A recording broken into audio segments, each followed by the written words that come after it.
Hey friends, if you wish to check whether a process is running as an administrator or not on your Windows computer, then please watch this video. I will guide you through the procedure. So it's not very difficult. All you need to do is search for Task Manager in the Windows search bar and open Task Manager. Go to the Details tab, which is the second last tab. Expand it obviously. Right click on any of the descriptions like description, architecture, memory. Right click on any of these icons. Select columns. Scroll down, scroll down, scroll down, scroll down, scroll down, and select elevated. Click on OK. Now elevated has been shown here. Click on elevated. All those which have elevated selected as yes will be shown on the top. So all of these processes or all of these services are running in an elevated manner or are running as an administrator. Was this helpful? If yes, then please subscribe to the channel.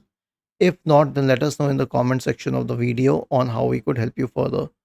Thank you for watching this video and have a nice day.